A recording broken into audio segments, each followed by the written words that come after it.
And we're back. Welcome to another episode of Another World Audiobooks. We're just getting into The Sign of the Four, next book in the Sherlock Holmes world. Hope you guys are enjoying this so far. I love doing Sherlock Holmes, just so much fun.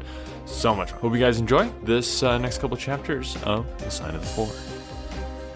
Chapter 3, In Quest of a Solution. It was 5:30 before Holmes returned. He was bright, eager, and in excellent spirits, a mood which, in his case, alternated with fits of the blackest depression. "There is no great mystery in this matter," he said, taking the cup of tea which I had poured out for him. "The facts appear to admit of only one explanation."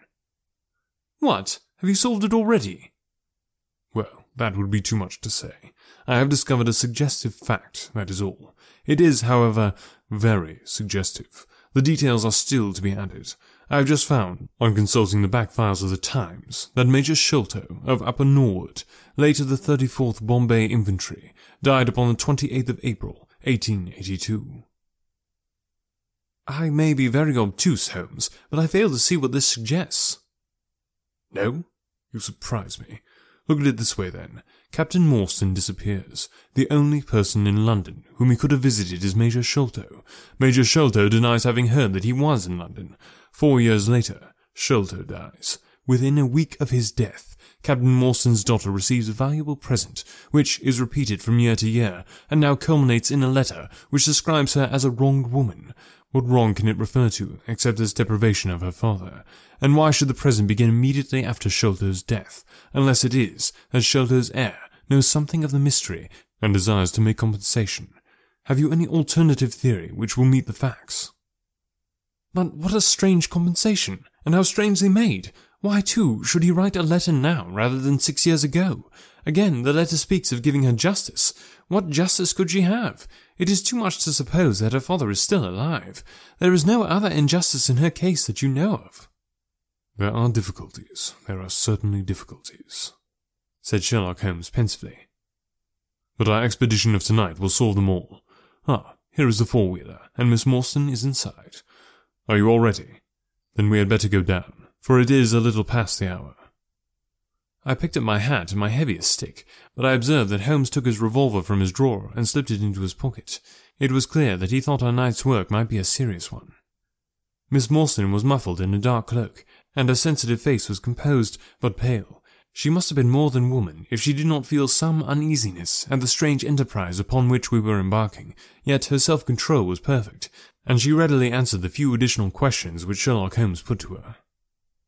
"Major Sholto was a very particular friend of Papa's," she said. "Her letters were full of allusions to the Major. He and Papa were in command of the troops at the Andaman Islands, so they were thrown a great deal together. By the way, a curious paper was found in Papa's desk which no one could understand. I don't suppose that it is of the slightest importance, but I thought you might care to see it, so I brought it with me. Here it is." Holmes unfolded the paper carefully and smoothed it out upon his knee. He then very methodically examined it all over with his double lens. "It is paper of native Indian manufacture," he remarked. "It has at some time been pinned to a board. The diagram upon it appears to be a plan of part of a large building with numerous halls, corridors, and passages. At one point is a small cross-stone in red ink, and above it is 3.37 from left, in faded pencil writing. In the left-hand corner is a curious hieroglyphic like 4 crosses in a line with their arms touching. Beside it is written in very rough and coarse characters, 'The Sign of the Four, Jonathan Small, Mohammed Singh, Abdul Khan, Dost Akbar.' No, I confess that I do not see how this bears upon the matter, yet it is evidently a document of importance. It has been kept carefully in a pocketbook, for the one side is as clean as the other." "It was in his pocketbook when we found it." "Preserve it carefully then, Miss Morstan, for it may prove to be of use to us. I begin to suspect that this matter may turn out to be much deeper and more subtle than I first supposed. I must reconsider my ideas." He leaned back in the cab, and I could see by his drawn brow and his vacant eye that he was thinking intently.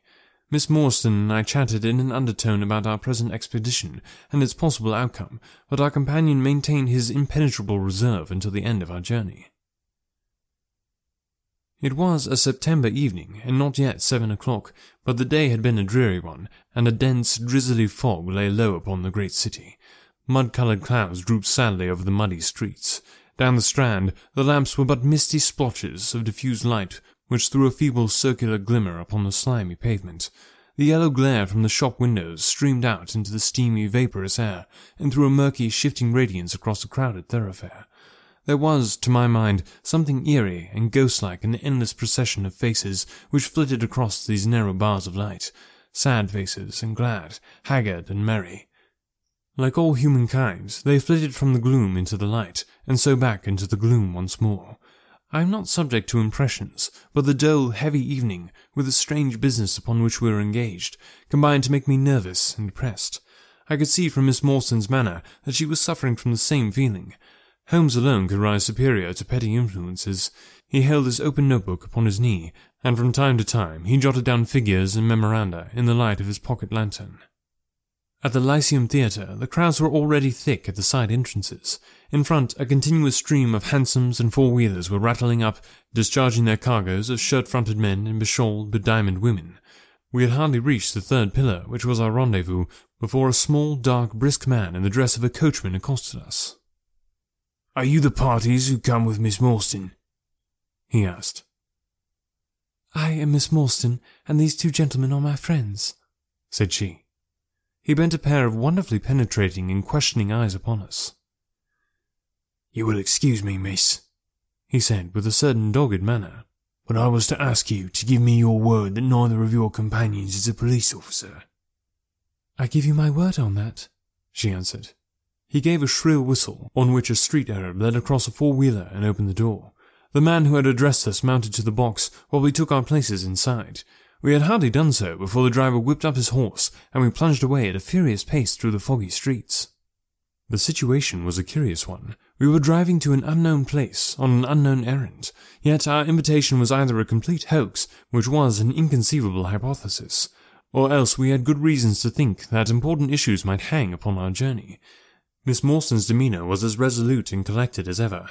I endeavoured to cheer and amuse her by reminiscence of my adventures in Afghanistan, but, to tell the truth, I was myself so excited at our situation, and so curious as to our destination, that my stories were slightly involved. To this day, she declares that I told her one moving anecdote as to how a musket looked into my tent at the dead of night, and how I fired a double-barrelled tiger cub at it. At first I had some idea as to the direction in which we were driving, but soon, what with our pace, the fog, and my own limited knowledge of London, I lost my bearings and knew nothing, save that we seemed to be going a very long way. Sherlock Holmes was never at fault, however, and he muttered the names as the cab rattled through squares and in and out of tortuous by-streets. "Rochester Row," said he. "Now Vincent Square. Now we are come out on Vauxhall Bridge Road. We are making for the Surrey side, apparently. Yes, I thought so. Now we are on the bridge. You can catch glimpses of the river." We did indeed get a fleeting view of a stretch of the Thames, with the lamp shining upon the broad, silent water, but our cab dashed on, and was soon involved in a labyrinth of streets upon the other side. "Wordsworth Road," said my companion. "Priory Road, Larkhall Lane, Stockwell Place, Robert Street, Cold Harbour Lane. Our quest does not appear to take us to very fashionable regions." We had, indeed, reached a questionable and forbidding neighbourhood. Long lines of dull brick houses were only relieved by the coarse glare and tawdry brilliance of public houses at the corner. Then came rows of two-storey villas, each with a fronting of miniature garden, and then again interminable lines of new staring brick buildings, the monster tentacles which the giant city was throwing out into the country. At last the cab drew up at the third house in a new terrace. None of the other houses were inhabited, and that at which we stopped was as dark as its neighbours, save for a single glimmer in the kitchen window. On our knocking, however, the door was instantly thrown open by a Hindu servant, clad in a yellow turban, white loose-fitting clothes, and a yellow sash. There was something strangely incongruous in this oriental figure, framed in the commonplace doorway of a third-rate suburban dwelling-house. "The Sahib awaits you," said he, and even as he spoke, there came a high, piping voice from some inner room. "Show them in to me, Khidmutgah," he cried. "Show them straight into me."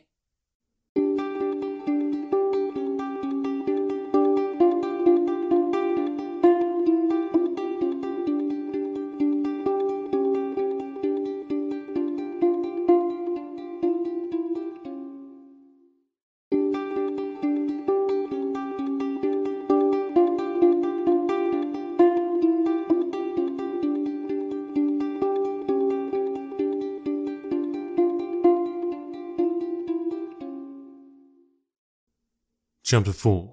The Story of the Bald-Headed Man. We followed the Indian down a sordid and common passage, ill-lit and worse furnished, until he came to a door upon the right, which he threw open. A blaze of yellow light streamed out upon us, and in the centre of the glare there stood a small man with a very high head, a bristle of red hair all round the fringe of it, and a bald shining scalp, which shot out from among it like a mountain peak from fir trees. He writhed his hands together as he stood, and his features were in a perpetual jerk, now smiling, now scowling, but never for an instant in repose. Nature had given him a pendulous lip, and a too visible line of yellow and irregular teeth, which he strove feebly to conceal by constantly passing his hand over the lower part of his face. In spite of his obtrusive baldness, he gave the impression of youth. In point of fact, he had just turned his 30th year.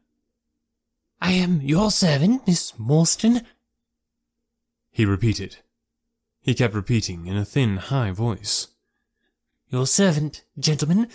Pray step into my little sanctum. A small place, miss, but furnished to my own liking, an oasis of art in the howling desert of South London." We were all astonished by the appearance of the apartment into which he invited us. In that sorry house, it looked as out of place as a diamond of the first water in a setting of brass. The richest and glossiest of curtains and tapestries draped the walls, looped back here and there to expose some richly mounted painting or oriental vase. The carpet was of amber and black, so soft and so thick that the foot sank pleasantly into it, as into a bed of moss. The two great tiger skins thrown athwart it increased the suggestion of Eastern luxury, as did a huge hookah which stood upon a mat in the corner. A lamp, in the fashion of a silver dove, was hung from an almost invisible golden wire in the centre of the room. As it burned, it filled the air with a subtle and aromatic odour. "Mr. Thaddeus Sholto," said the little man, still jerking and smiling.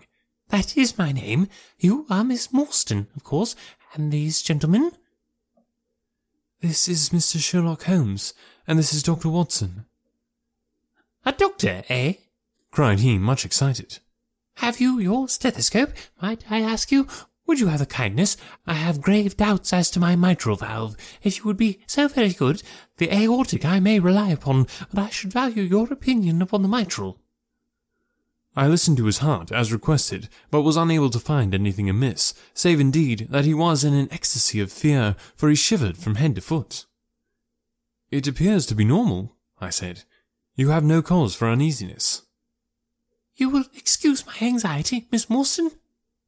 he remarked airily. "I am a great sufferer, and I have long had suspicions as to that valve. I am delighted to hear that they are unwarranted. Had your father, Miss Morstan, refrained from throwing a strain upon his heart, he might have been alive now." I could have struck the man across the face, so hot was I at this callous and off-hand reference to so delicate a matter. Miss Morstan sat down, and her face grew white to the lips. "I knew in my heart that he was dead," said she. "I can give you every information," said he. "and what is more, I can do you justice. I will too, whatever Brother Bartholomew may say. I am so glad to have your friends here, not only as an escort to you, but also as witness to what I am about to do and say.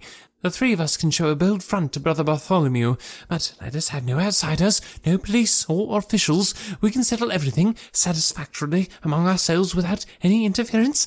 Nothing would annoy Brother Bartholomew more than any publicity." He sat down upon a low settee and blinked at us inquiringly with his weak, watery blue eyes. "For my part," said Holmes, "whatever you may choose to say will go no further." I nodded to show my agreement. That is well, said he. "May I offer you a glass of Shanti, Miss Morstan, or of Tokay? I keep no other wines. Shall I open a flask? No. Well, then, I trust that you have no objection to tobacco smoke, to the mild balsamic odour of the Eastern tobacco. I am a little nervous, and I find my hookah an invaluable sedative." He applied a taper to the great bowl, and the smoke bubbled merrily through the rose-water. We sat all three in a semicircle, with our heads advanced and our chins upon our hands, while the strange, jerky little fellow, with his high, shining head, puffed uneasily in the centre. "When I first determined to make this communication to you," said he, "I might have given you my address, but I feared that you might disregard my request and bring unpleasant people with you. I took the liberty, therefore, of making an appointment in such a way that my man Williams might be able to see you first. I have complete confidence in his discretion, and he had orders, if he were dissatisfied, to proceed no further in the matter. You will excuse these precautions, but I am a man of somewhat retiring, and I might even say refined tastes, and there is nothing more unaesthetic than a policeman. I have a natural shrinking from all forms of rough materialism. I seldom come in contact with a rough crowd. I live, as you see, with some little atmosphere of elegance around me. I may call myself a patron of the arts. It is my weakness. The landscape is a genuine Corot, and though a connoisseur might perhaps throw a doubt upon that Salvator Rosa, there cannot be the least question about the Bouguereau. I am partial to the modern French school. You will excuse me, Mr. Sholto, said Miss Morstan, but I am here at your request to learn something which you desire to tell me. It is very late, and I should desire the interview to be as short as possible. At the best, it must take some time, he answered, for we shall certainly have to go to Norwood and see Brother Bartholomew. We shall all go and try, if we can, get the better of Brother Bartholomew. He is very angry with me for taking the course which has seemed right to me. I had quite high words with him last night. You cannot imagine what a terrible fellow he is when he is angry. If we are to go to Norwood, it would perhaps be well to start at once, I ventured to remark. He laughed until his ears were quite red. That would hardly do, he cried. I don't know what he would say if I brought you in that sudden way. No, I must prepare you by showing you how we all stand to each other. In the first place, I must tell you that there are several points in the story which I am myself ignorant. I can only lay the facts before you as far as I know them myself. My father was, as you may have guessed, Major John Sholto, one of the Indian Army. He retired some 11 years ago, and came to live at Pondicherry Lodge in Upper Norwood. He had prospered in India, and brought back with him a considerable sum of money, a large collection of valuable curiosities, and a staff of native servants. With these advantages, he bought himself a house, and lived in great luxury. My twin brother, Bartholomew, and I were the only children. I very well remember the sensation which was caused by the disappearance of Captain Morstan. We read the details in the papers, and, knowing that he had been a friend of our father's, we discussed the case freely in his presence. He used to join in our speculation as to what could have happened. Never for an instant did we suspect that he had the whole secret hidden in his own breast, that of all the men he alone knew the fate for Arthur Morstan. We did know, however, that some mystery, some positive danger overhung our father. He was very fearful of going out alone, and he always employed 2 prize-fighters to act as porters at Pondicherry Lodge. Williams, who drove you out tonight, was one of them. He was once lightweight champion of England. Our father would never tell us of what it was he feared, but he had a most marked aversion to men with wooden legs. On one occasion he actually fired his revolver at a wooden-legged man, who proved to be a harmless tradesman canvassing for orders. We had to pay a large sum to hush the matter up. My brother and I used to think this a mere whim of my father's, but events have once led us to change our opinion. Early in 1882, my father received a letter from India, which was a great shock to him. He nearly fainted at the breakfast table when he opened it, and from that day he sickened to his death. What was in the letter we could never discover, but I could see as he held it that it was short and written in a scrawling hand. He had suffered for years from an enlarged spleen, but he now became rapidly worse, and towards the end of April we were informed that he was beyond all hope, and that he wished to make a last communication to us. When we entered his room, he was propped up with pillows and breathing heavily. He besought us to lock the door and to come upon either side of the bed. Then, grasping our hands, he made a remarkable statement to us, in a voice which was broken as much by emotion as by pain. I shall try to give it to you in his own very words. "I have only one thing," he said, "which weighs upon my mind at this supreme moment. It is my treatment of poor Morstan's orphan. The cursed greed which has been my besetting sin through life has withheld from her the treasure, half at least of which should have been hers, and yet I have made no use of it myself, so blind and foolish a thing is avarice. The mere feeling of possession has been so dear to me that I could not bear to share it with another. See the chaplet dipped with pearls beside the quinine bottle. Even that I could not bear to part with, although I got it out with the design of sending it to her. You, my sons, will give her a fair share of the Agra treasure, but send her nothing, not even the chaplet, until I am gone. After all, men have been as bad as this, and have recovered." I will tell you how Morstan died, he continued. He had suffered for years from a weak heart, but he concealed it from everyone. I alone knew it. When in India, he and I, through a remarkable chain of circumstances, came into possession of a considerable treasure. I brought it over to England, and on the night of Morstan's arrival, he came straight over here to claim his share. He walked over from the station, and was admitted by my faithful Lord Chowder, who is now dead. Morstan and I had a difference of opinion as to the division of the treasure, and we came to heated words. Morstan had sprung out of his chair in a paroxysm of anger, when he suddenly pressed his hand to his side, his face turned a dusky hue, and he fell backwards, cutting his head upon the corner of the treasure chest. When I stooped over him, I found, to my horror, that he was dead. For a long time I sat half distracted, wondering what I should do. My first impulse was, of course, to call for assistance, but I could not but recognize that there was every chance that I should be accused of his murder. His death at the moment of a quarrel, and the gash in his head, would be black against me. Again, an official inquiry could not be made without bringing out some facts about the treasure, which I was particularly anxious to keep secret. He had told me that no soul upon earth knew where he had gone. There seemed to be no necessity why any soul should ever know. I was still pondering over the matter when, looking up, I saw my servant, Lord Chowder, in the doorway. He stole in and bolted the door behind him.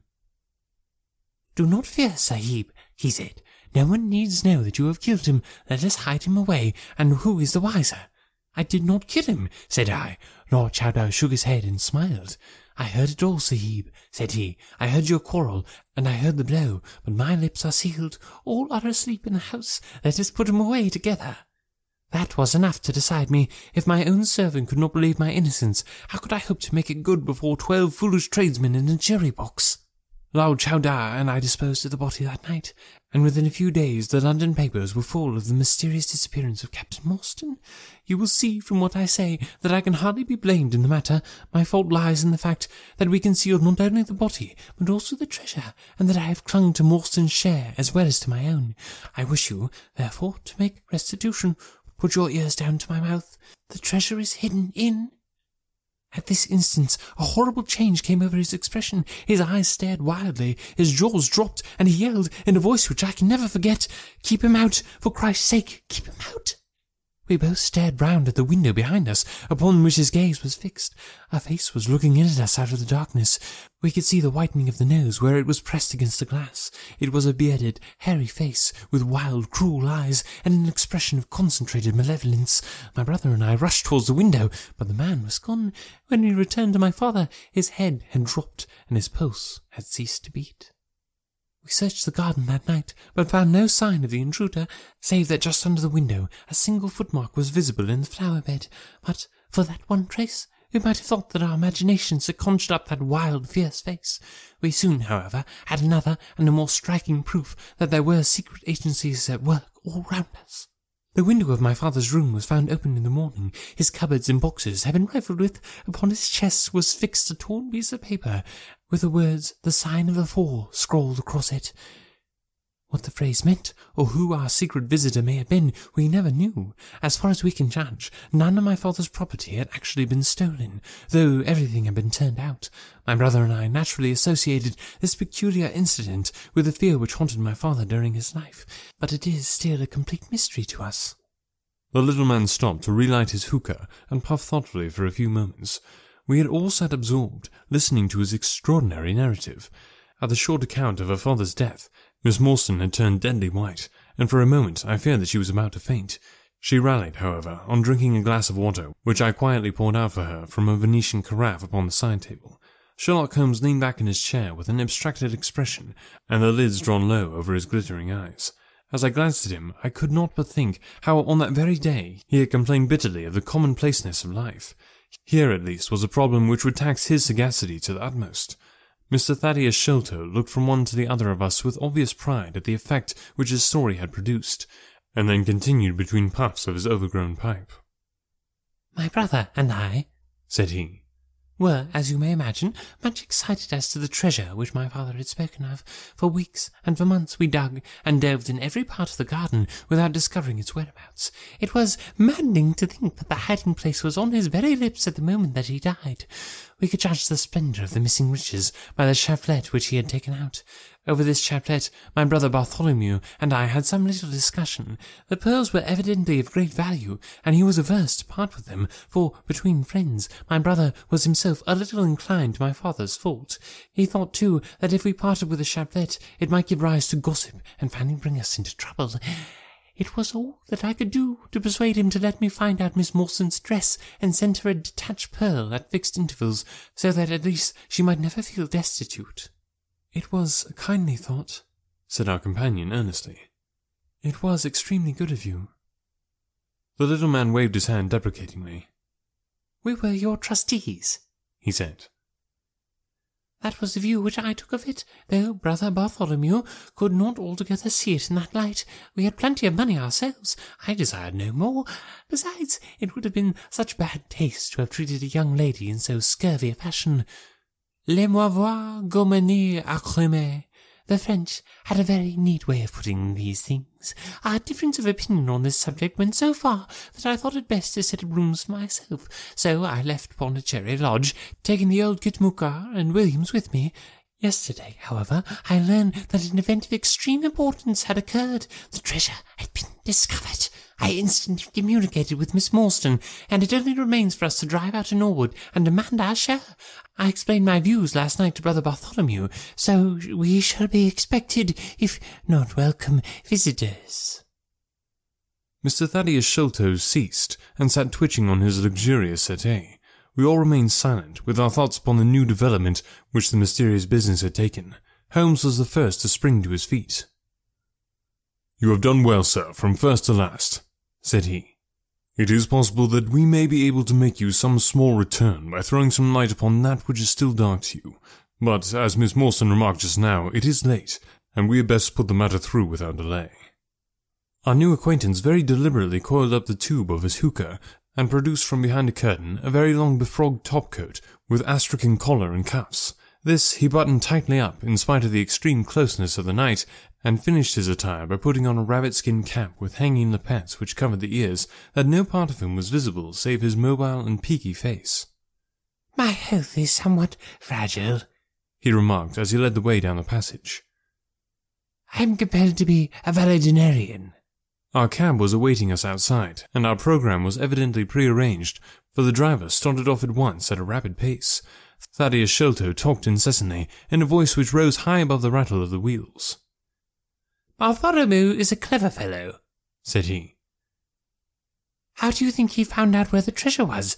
He had come to the conclusion that it was somewhere indoors, so he worked out all the cubic space of the house and made measurements everywhere, so that not 1 inch could be unaccounted for. Among other things, he found that the height of the building was 74 feet, but on adding together the heights of all the separate rooms, and making every allowance for the space between, which he ascertained by borings, he could not bring the total to more than 70 feet. There were 4 feet unaccounted for. These could only be at the top of the building. He knocked a hole, therefore, in the lath and plaster ceiling of the highest room, and there, sure enough, he came upon another little garret above it, which had been sealed up and was known to no one. In the centre stood the treasure chest, resting upon 2 rafters. He lowered it through the hole, and there it lies. He computes the value of the jewels at not less than 500,000 sterling. At the mention of this gigantic sum, we all stared at one another open-eyed. Miss Morstan, could we secure her rights, would change from a needy governess to the richest heiress in England. Surely it was the place of a loyal friend to rejoice at such news. Yet I am ashamed to say that selfishness took me by the soul, and that my heart turned to heavy lead within me. I stammered out some few halting words of congratulation, and then sat downcast, with my head drooped, deaf to the babble of our new acquaintance. He was clearly a confirmed hypochondriac, and I was dreamily conscious that he was pouring forth interminable strains of symptoms, and imploring information as to the composition and action of innumerable quack nostrums, some of which he bore about in a leather case in his pocket. I trust that he may not remember any of the answers which I gave him that night. Holmes declares that he overheard me caution him against the danger of taking more than 2 drops of castor oil, while I recommended strychnine in large doses as a sedative. However that may be, I was certainly relieved when our cab pulled up with a jerk, and the coachman sprang down to open the door. "This, Miss Morstan, is Pondicherry Lodge," said Mr. Thaddeus Sholto as he handed her out. All right, guys, thanks so much for listening today. Remember to share the podcast with somebody that you know who might enjoy a free audiobook. That is how the podcast grows. That's how we expand, and makes all the difference in the world, believe me. But the more people that listen, the more content I'm able to produce, and that's just a simple equation there. So if you want more content, all you have to do is share the podcast, which is really easy. Just all the links to the social media are down below. Just tell people about it, grab their phones, and subscribe for them. It's a good thing. It's a good thing for them. They'll thank you later. So thanks for listening. We'll talk to you next time.